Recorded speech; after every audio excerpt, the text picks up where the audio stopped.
Support WrestleTalk! Give us a subscribe. Ex-TNA wrestler Mike Kanellis makes his in-ring debut, John Cena talks about flags, and Jinder Mahal teases the match with no rules, which actually has about 19 very specific different rules. I'm Ollie Davis and this is the 18th of July 2017 edition of Smackdown Live in about 4 minutes.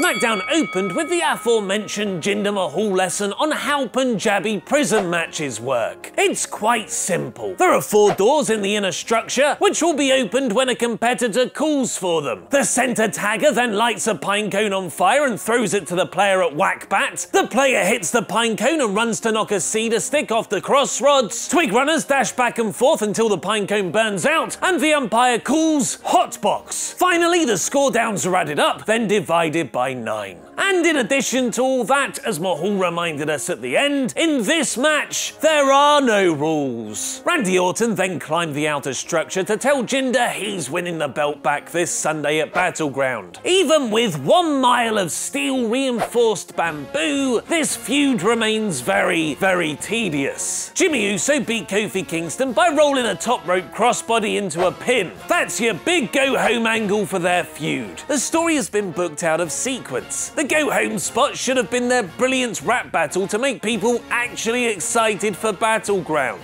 With Jason Jordan moving to Raw to be with his long-lost father Kurt Angle, let me check. Yep, that's still the actual storyline. Renee Young sat down to interview the American Alpha tag team partner he left behind. Chad Gable promised he's getting a new start too, which hopefully means a solid mid-card run, building up to a US title program later in the year. Former TNA and ROH wrestler Mike Kanellis made his in-ring debut against Sami Zayn. And boy do they have big plans for him, getting dominated by Zayn for practically the entire match, only avoiding defeat thanks to his wife Maria. USA! USA! Flags! Pearl Harbor! America! Cold War! This Sunday. You guessed it, John Cena cut a promo. Like most of the non-live audience, Rusev didn't enjoy the patriotism, attacking Cena from behind and planting his Bulgarian flag at the top of the ramp. Becky Lynch made Charlotte tap clean in a decent 10-minute match. I think Becky's one of the most underutilized wrestlers on Tuesday nights, but SmackDown has really made Charlotte feel far less important than her Raw days. Because WWE can't book singles feuds this summer, there are 3 other people involved in their Battleground match this Sunday, so Natalya, Lana and Tamina all came down for a scuffle. The Lana and Tamina alliance stood tall at the end, which makes me think Lana is winning at Battleground.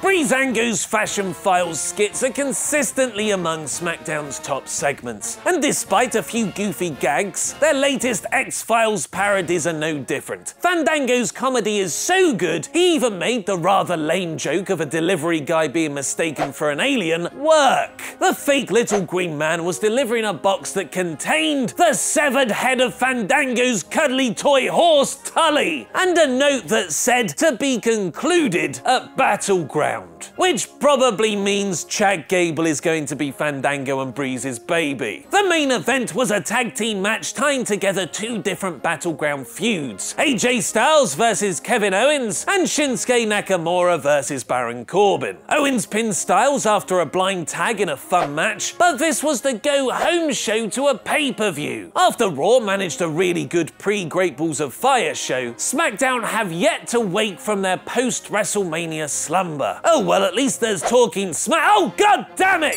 So that was this week's Smackdown Live at about 4 minutes. Here's the usual ratings recap from top to bottom. Smack damn, smacktastic, smack bang in the middle, Ellsworthy, and Raw. That last rating doesn't work so much at the moment. I'll reveal my score very shortly, but first, vote in the poll above my head to give it your own rating. I'll announce the results in tomorrow's WrestleTalk news. This is meant to be the go-home show, but the episode managed to make me less excited for the majority of Battleground's card. Orton versus Jinder in the WWE title feud is really dragging down Tuesday nights, and the Owens, Corbin, Styles and Nakamura combinations are becoming becoming stale. This week's Smackdown is Ellsworthy. What is the real reason WWE cancelled Talking Smack? And there's been a huge update on Kurt Angle's WWE in-ring return status. Click the videos to the left to learn more, press subscribe and support WrestleTalk on Patreon. I've been Ollie Davis and that